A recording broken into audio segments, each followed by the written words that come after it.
Hello everyone, this is author, motivational speaker, and dating coach Matthew C. Horn, and I bring you a video tonight titled, The Falsehood of the Five Love Languages. It's a little something different, but I think you're gonna like it.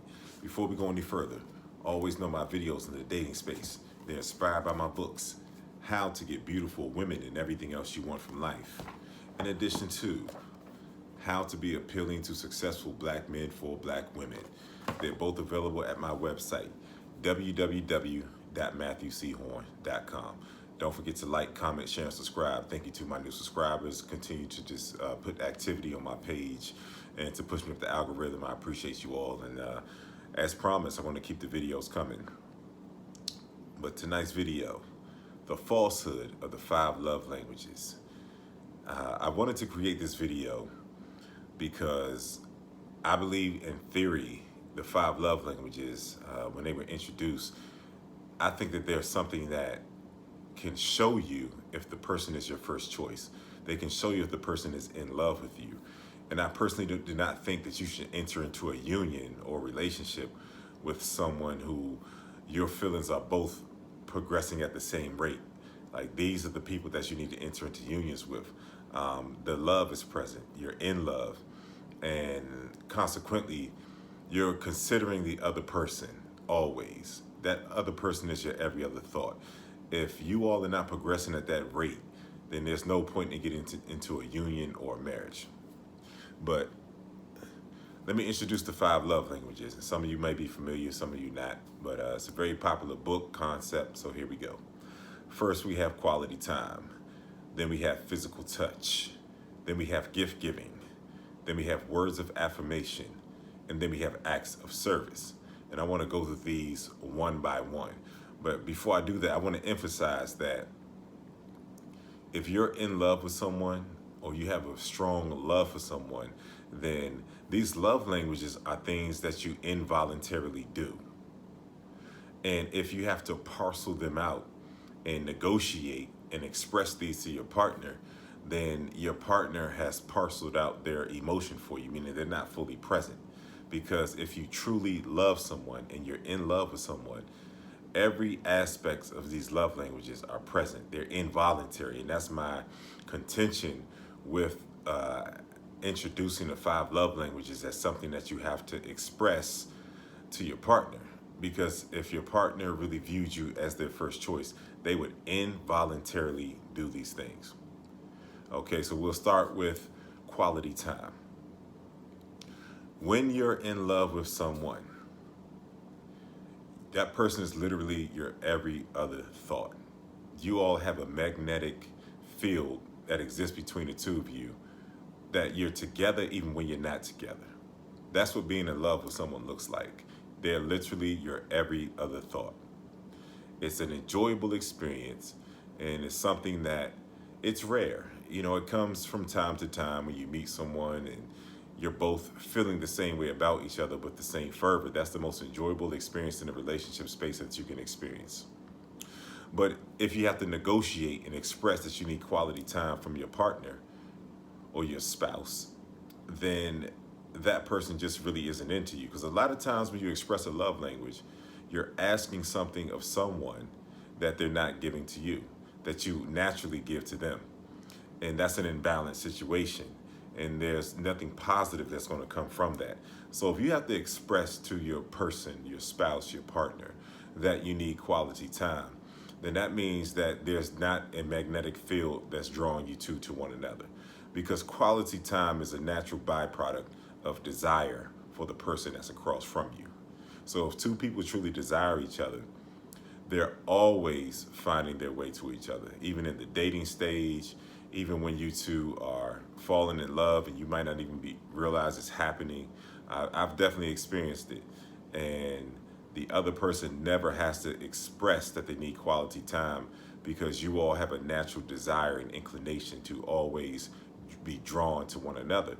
So quality time is just a byproduct of being with the right person.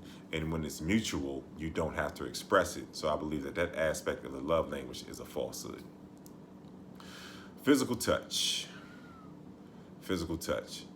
I can remember a time when I was with someone and unbeknownst to both of us, neither one of us expected. I mean, we fell hard and we fell fast. And I can remember being beside the person in bed at, say, 4 or 5 in the morning. You both are half asleep. And I can remember this woman kissing me on my cheek, and she's half asleep, meaning she involuntarily exercised physical touch. You're always close to each other. You can't keep your hands off of each other. And it's not a phase when you're in love and you're with the right person, you all desire each other the same way. It's just a natural course of action that physical touch is a natural part of you two's relationship. And I can remember that particular person just expressing to me that she doesn't move this way. This is something new for her, and she didn't really see herself as someone who could experience this level of desire for someone. But true desire is involuntary, and when you're with the right person, physical touch is an involuntary action. So you have to negotiate that or express that to your person or your partner, which was the intent of the 5 Love Language book. If you have to express it or negotiate it, then you're with the wrong person, because physical touch is a natural byproduct of strong desire. I don't want this to get lost, the desire aspect. You want to be with someone who desires you the same way that you desire them. And if you have to express any aspects of these love languages, you're with someone who does not desire you fully. Gift giving. That's something I've experienced. I've been in positions with women who I saw as a future partner, saw as maybe possibly being my wife one day. And that's because we had a mutual level of desire and emotion and love that developed between the two of us. And I can remember there were times where I just had more money than the other person. You know, I find myself with younger women a lot, and that happens sometimes. And it was no hesitation that I would give. If I saw that they were lacking in certain areas, I would just buy them things. So gift giving was something that never had to be expressed to me when I was with the person that I truly desired. And even if the person across from me, the woman, didn't have the financial resources that I had, she always gave to her capacity. It could be cooking you a meal. She's just like, she can be at home with her mother and just say, hey, I'm thinking about you, so I'm going to set you something to the side. And they surprise you with something when they see you. They're always giving something. Two people who are in love, who are in the right union, always give to each other to the capacity that they can give. And then we have words of affirmation.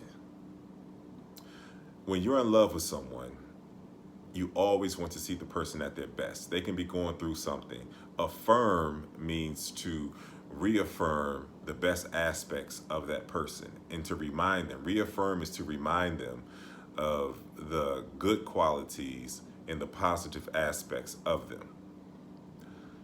So you always, when you're in love with someone, keep in mind you should only be with someone in a union if you're in love or you have a strong love for that person.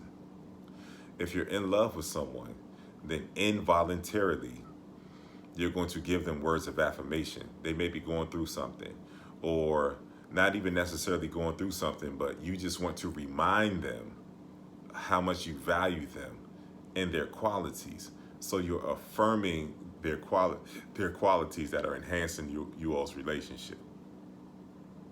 And you don't have to express that to the other person when it's right. That's the whole point of this video. Words of affirmation are a natural recourse of you being across from the person that you're in love with. You always want to see them at their best. So you're always going to affirm them. Even if there's arguments, even if there's things that you two have to work through, just by virtue of you two being two individuals with decades of life before you meet each other, there's going to be things that you have to work through. I'm not talking about betrayal, because if someone betrays you, then you're not their first choice. No one does anything to put them in position to lose their first choice. But the words of affirmation are a constant reminder that you're giving to the other person of the qualities that you desire in them, the qualities that are present and the qualities that you celebrate in the person across from you.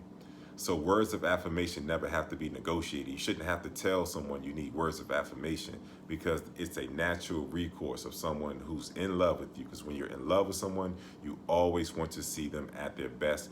And words of affirmation are a natural recourse of you wanting to see someone at their best. You're constantly reminding them of their best, even if they fall short in certain areas. You're reminding them, this is why I'm here. This is the value that I see in you. And like I said before, you may have offerings to them and suggestions that they can get better. But if you think about it, those are words of affirmation too, because you're trying to extract the best out of the person. So you're not beating them down, you're not judging them. Words of affirmation are a natural recourse of you being across from the person that you really desire, because you want to see them at their best. And once again, that's why it's a falsehood within the 5 love languages, and the intent of you having to express it to your partner. You should never have to express those things, because when that person is your first choice, you always want to see them at their best. So words of affirmation are just a natural recourse. They're going to be present. If you have to express that you need it, you're with the wrong person. And the last aspect of the love languages is acts of service.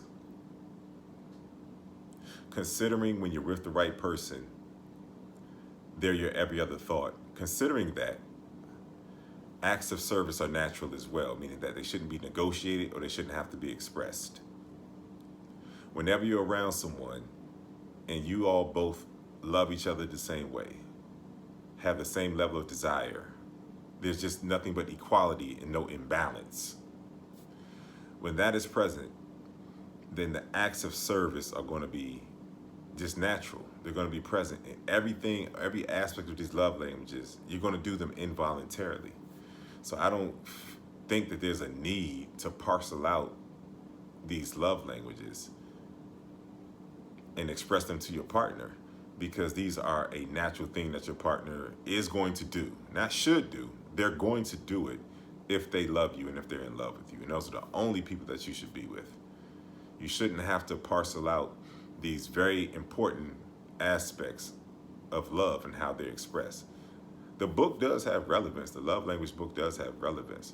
I think that the angle is wrong, and that's why I called it the falsehood. It should be more of a reminder to remind you that if these people are doing these things, they're the right person. They see you as their first choice. They're in love with you, as opposed to negotiating points, things that need to be expressed. Because once again, if you have to express them, then you're with someone who sees you as not a complete representation of what they want. That's why they may do some things, but they don't do all things. If they're parceling out, giving you the love languages, and you have to express a need for them, then their desire for you is parceled out, meaning that it's not whole. So acts of service are natural to two people who really love each other. They just come naturally. When they're around you, you're just going to give them your best. You're always going to be considering them before you consider yourself. You're going to constantly think of different ways that you can serve the person so that they're at their best. It's natural when you love someone. So you shouldn't have to negotiate or express that you need acts of service, because the person who loves you always wants to see you at your best, and they're going to serve you. The acts of service are an expression of the appreciation that you have that someone is in your life.